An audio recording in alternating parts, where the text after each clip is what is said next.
Buenas tardes o buenos días. Mi nombre es Miguel Schloss.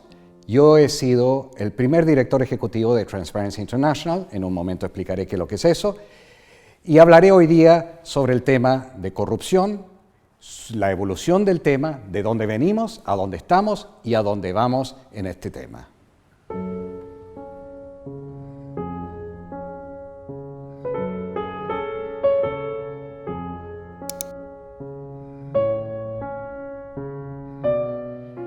Dejando de lado las controversias en torno a manuscritos de hace más de 2000 años, no cabe duda que la preocupación sobre corrupción existe desde tiempos inmemoriales.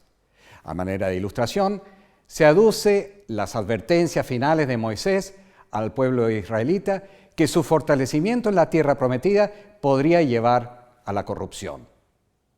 Hoy, miles de años más tarde, el Banco Mundial, que ha sido la fuente externa de financiamiento más importante de países emergentes, ha ido evolucionando su pensamiento sobre los factores que fomentan el desarrollo. En la década de los 90 se inició un debate sobre si el banco tenía el mandato y la capacidad de abocarse al tema de la corrupción. Distintos expertos discutieron este punto, incluyendo la relación entre corrupción y desarrollo económico, las causas de este flagelo y los riesgos de la politización del banco si entraba en esta materia. Así, el banco empezó a tratar este tema. Paralelamente, en 1993 se creó una entidad independiente no gubernamental, Transparency International, liderada por varios dirigentes que habían salido del Banco Mundial, entre ellos yo, como había dicho en la introducción. Una de las primeras medidas de TI fue la preparación del Índice de Percepción de Corrupción, IPC como se le conoce, una encuesta de encuestas de opinión sobre la magnitud de la corrupción en unos 120 países, en 2014 ya habían 175 países incluidos, que refleja las percepciones de empresarios, analistas de riesgo, especialistas financieros y otros acerca de la situación de corrupción de cada país. Así como hay una mano que recibe, también hay una que ofrece la corrupción, oferta y demanda, como decimos los economistas. El índice de fuentes de soborno, BPI, como se lo conoce por su sigla en inglés, también ha sido elaborado por Transparency International, clasifica los principales países exportadores e industrias respectivas según la percepción sobre los sobornos que sus empresas pagan en el extranjero. Ambos índices mostraban lo generalizado que es el problema de la corrupción, especialmente en los países de bajo y mediano ingreso, incluyendo naciones con creciente presencia económica y política internacional como Rusia, China e India. Igualmente notoria es la prevalencia de prácticas corruptas en los sectores de obras públicas, seguidos por industria militar e industrias extractivas, sectores en los que hay mucho dinero y poca gente involucrada en las decisiones.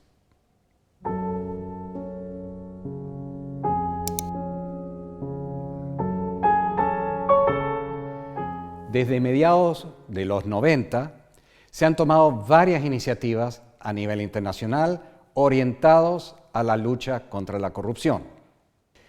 Primero, la adopción de la Convención Interamericana contra la Corrupción de 1996 comprometió a los países firmantes a promulgar diversas leyes, incluyendo una sobre la cooperación en la extradición de casos de corrupción. Segundo, los países de la OCDE firmaron en 1997 el Convenio de Lucha contra la Corrupción de Agentes Públicos Extranjeros en las transacciones comerciales internacionales, criminalizando el soborno internacional. Tercero, en 2003 se suscribió la Convención de las Naciones Unidas contra la Corrupción, que es bastante más completa que las anteriores.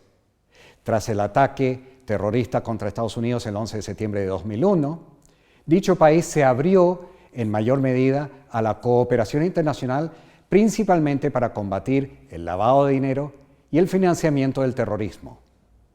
En 2003 también, la Unión Africana adoptó la Convención para Prevenir y Combatir la Corrupción. Cuarto, los bancos internacionales de desarrollo han empezado a apoyar reformas del sector público para combatir la corrupción. El Fondo Monetario Internacional adoptó una política para fortalecer la lucha contra la corrupción en países prestatarios, incluyendo restricciones de operaciones en países donde el nivel de corrupción afecta materialmente el desarrollo y el desempeño económico. Sin embargo, estas acciones se centran en formalidades que son, en el mejor de los casos, condiciones necesarias para combatir la corrupción, pero no suficientes. Además, la creciente disponibilidad de alternativas de financiamiento ha generado un cuestionamiento sobre la misión fundamental de las instituciones multilaterales. A menudo, países en desarrollo consiguen recursos en mercados globales para financiar sus propios presupuestos o impulsar proyectos de obras públicas sin tener que pasar por las exigencias de prestamistas multilaterales. Por ello, hay que reconocer las limitaciones de las entidades financieras intergubernamentales y explorar esfuerzos mancomunados con el sector privado y la sociedad civil.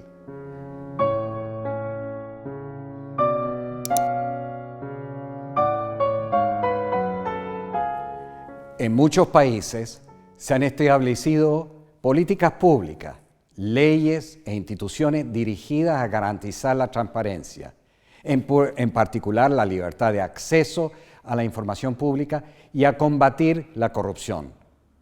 Sobre la libertad de acceso a información en América Latina se destacan varios países, incluidos México, que estableció la Institución Federal de Acceso a la Información, IFAI, en 2002, y en Chile, que creó el Consejo para la Transparencia en 2009.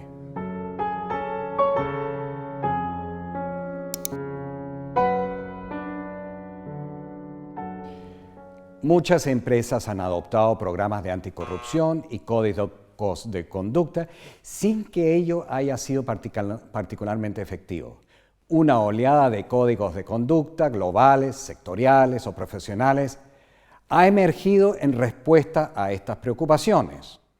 Entre estos documentos hay algunos que procuran regular la conducta ética de corporaciones multinacionales, códigos sectoriales, como por ejemplo normas para el sector minero a través de asociaciones mineras o iniciativas de transparencia de industrias extractivas como la conocida EITI, Extractive Industry Transparency Initiative, así como también normas y códigos profesionales. La experiencia indica que, aplicados aisladamente, estos esfuerzos pueden reducirse simplemente a una hoja de papel sin alterar en lo fundamental el comportamiento de los actores económicos relevantes. Por ello, estos esfuerzos deberían anclarse en, primero, una clara política de empresa con programas de implementación, directivas detalladas, sistemas de supervisión y sanción interna en casos de infracción. Segundo, introducción de vehículos y acciones disuasivas mediante la emisión de leyes y/o regulaciones destinadas a reducir el poder discrecional de funcionarios públicos o privados que suscitan condiciones de corrupción, permitiendo penalizar dichas acciones. Tercero, el desarrollo de normas de transparencia que permitan la fiscalización ciudadana y/o grupos de interés afines que puedan exigir el desempeño responsable por parte de todos. Como dice el viejo proverbio, el sol es el mejor desinfectante.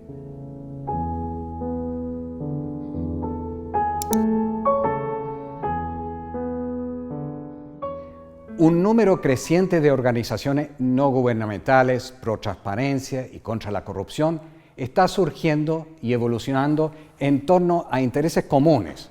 Cámaras de comercio, asociaciones profesionales o religiosas y otras organizaciones no gubernamentales están influyendo en el debate público, formando redes y alianzas y fiscalizando gobiernos y empresas.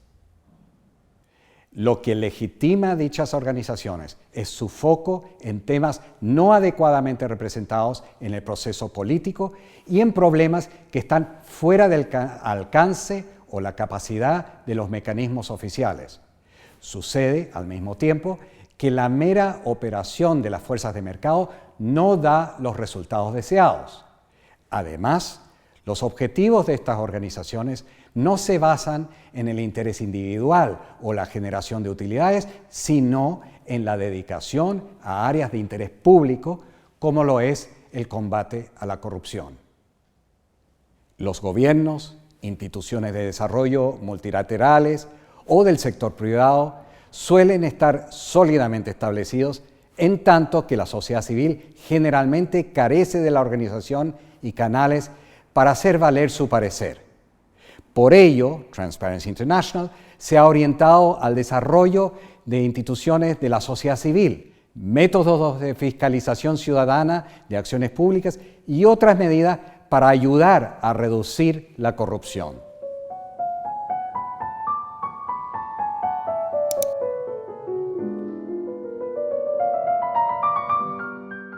Aunque hay una mayor conciencia pública sobre el problema de la corrupción, ha habido poco avance en el combate a este flagelo.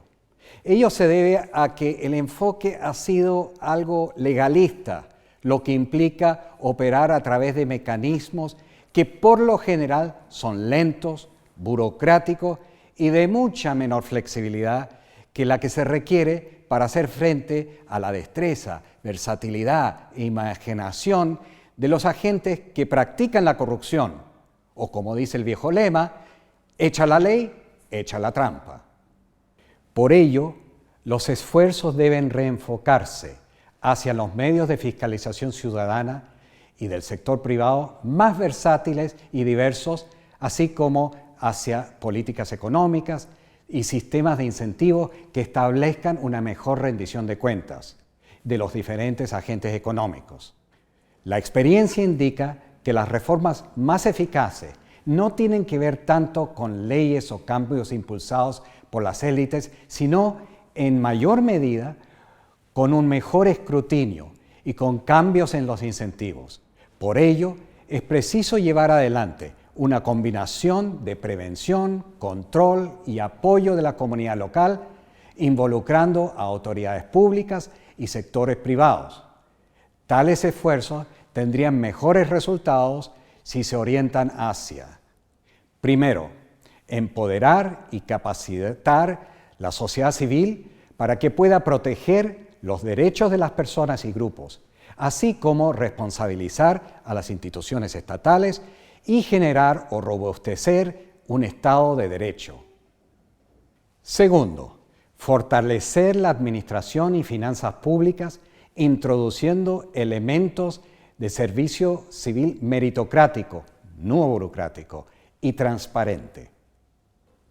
Tercero, establecer rendición de cuentas y procesos de transparencia sobre las decisiones públicas y los procesos políticos. Es lo que en inglés se llama accountability, para lo cual ni tenemos una palabra en castellano. Cuarto, fortalecer políticas y mecanismos de competencia, reduciendo las barreras de entrada para que nuevas empresas y nuevas entidades de la sociedad civil puedan relacionarse a base de mérito en vez de distintas formas corruptas como favores, pagos ilícitos, etc. La lucha contra la corrupción ha ganado su sitial en el desarrollo de los países, pero su labor tiene ahora que evolucionar a un ritmo tanto o más rápido que el que exhiben los agentes corruptores. Muchas gracias por su atención. Por favor, visiten mooc.chile.com. Gracias.